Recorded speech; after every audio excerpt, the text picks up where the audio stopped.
اگر تم اللہ کو دیکھنا چاہتے ہو تو اس کا ایک طریقہ ہے کہ تم اپنے دل میں جھانک کے دیکھو، کیونکہ تمہارا دل ایک آئینہ ہے۔ اگر یہ بدی سے پاک ہو تو اس میں اللہ بھی نظر آ سکتا ہے۔ جب اللہ کی رضا کے بغیر اس کائنات کا ایک بھی پتا ہل نہیں سکتا، تو پھر تمہارے دل کا بار بار اللہ سے رجوع کرنا، اس سے مانگنا بے وجہ نہیں ہے، جو ہاتھوں میں اتنی جان ڈال دیتا ہے کہ وہ دعا کے لیے اٹھ سکیں۔ وہ پھر ان اٹھنے والے ہاتھوں کی لاج بھی رکھتا ہے۔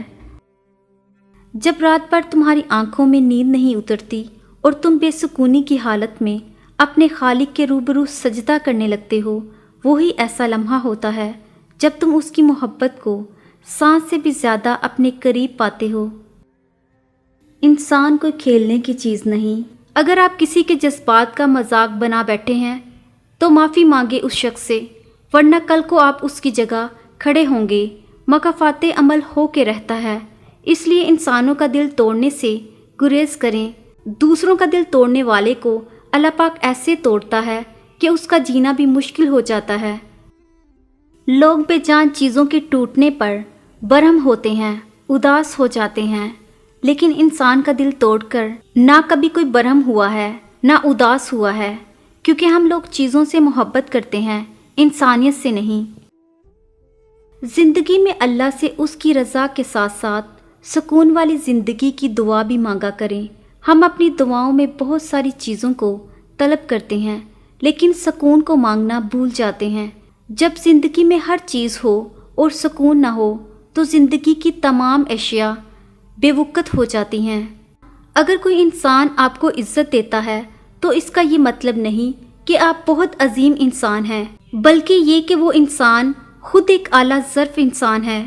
مکافات عمل کا مطلب ہوتا ہے عمل کا بدلہ، عمل جو ہم کرتے ہیں اور بدلہ جو ہمیں ملتا ہے۔ اس دنیا میں انسان جو کچھ کرتا ہے اس کا بدلہ ضرور اسے ملتا ہے، پھر چاہے وہ اچھا ہو یا برا۔ اچھائی کی جزا جس طرح ضرور ملتی ہے، اسی طرح برائی کی سزا بھی ملتی ہے۔ انسان جب بھی کسی سے نیا تعلق بناتا ہے تو بہت جذباتی اور خوش بھی ہوتا ہے، لیکن یہ جذبہ کچھ دنوں کے بعد ہی ختم ہو جاتا ہے، اور ساتھ میں خوشی بھی۔ اس میں کچھ لوگ اپنی زندگی تباہ کر جاتے ہیں اور کچھ لوگوں کو فرق ہی نہیں پڑتا اور نئے راستوں پہ چل نکلتے ہیں، لیکن نئے راستوں پہ چلنے والوں کے ساتھ ہمیشہ وہی ہوتا ہے جو انہوں نے دوسروں کے ساتھ کیا ہو، اور ہاں شاید اسی کو مکافات عمل بھی کہتے ہیں۔ رسول اللہ صلی اللہ علیہ وآلہ وسلم نے فرمایا، جو لوگ اللہ کو یاد کرتے ہیں، نورانی فرشتے ان کے گرد جمع ہو جاتے ہیں، اللہ کی رحمت ان پر چھا جاتی ہے، سکون اور اطمینان ان پر نازل ہونے لگتا ہے، اور اللہ تعالیٰ ان لوگوں کا ذکر فرشتوں میں فرمانے لگتا ہے۔ دیر مت کرو غلطی ماننے اور گناہ چھوڑنے میں، کبھی دیر مت کرو، کیونکہ سفر جتنا طویل ہوتا جائے گا واپسی اتنی ہی دشوار ہوگی۔ جب سامنے اندھیرا ہی اندھیرا ہو اور کوئی راستہ نظر نہیں آ رہا اور تم پھر بھی کہو کہ میرا اللہ ساتھ ہے، تب وہ رب تمہاری زندگی روشن کر دیتا ہے اور تمہارے لیے خیر کا راستہ بنا دیتا ہے۔ اللہ تعالیٰ کا وعدہ ہے، جو تیرے نصیب میں لکھا ہے وہ ضرور ملے گا، چاہے 2 پہاڑوں کے نیچے کیوں نہ ہو، اور جو آپ کے نصیب میں نہیں ہے وہ کبھی نہیں ملے گا، چاہے آپ کے 2 ہونٹوں کے درمیان میں کیوں نہ ہو۔ اللہ تمہاری برداشت کی طاقت کو نہیں آزماتا، وہ تمہارے ایمان کا امتحان لیتا ہے، اور انہی کا لیتا ہے جن کو اپنا دوست بنانا چاہتا ہے۔ اللہ کو تمہاری برداشت کی حد معلوم ہے، اور اللہ کبھی تمہیں اس حد سے زیادہ غم نہیں دے گا۔ تمہیں لگتا ہے اب ہم تھک گئے ہیں، مگر تھکاتا تمہارا ایمان نہیں، بس حوصلہ گھبرا جاتا ہے۔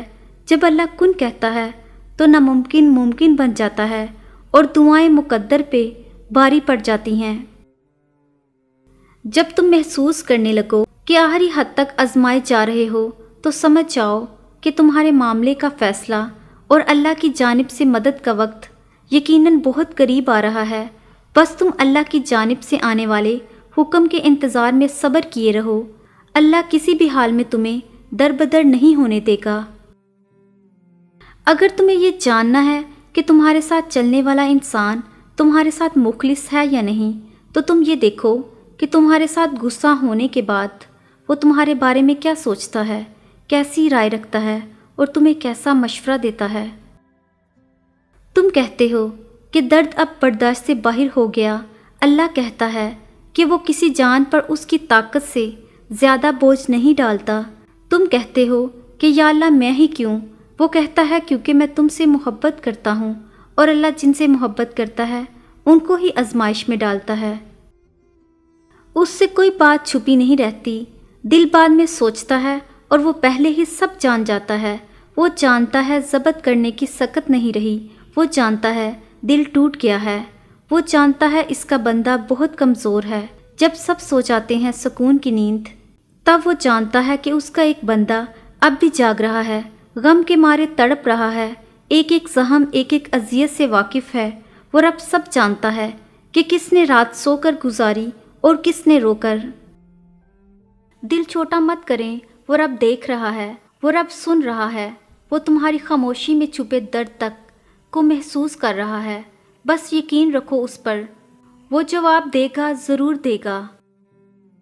اللہ کو اپنے بندے کی 3 عادتیں بہت پسند ہیں: گرمی میں روزہ رکھنا، سردی میں وضو کرنا اور جوانی میں عبادت کرنا۔ قبولیت آتی ہے جب تم دنیا کے پیدا کیے ہوئے وسوسے رد کر دیتے ہو۔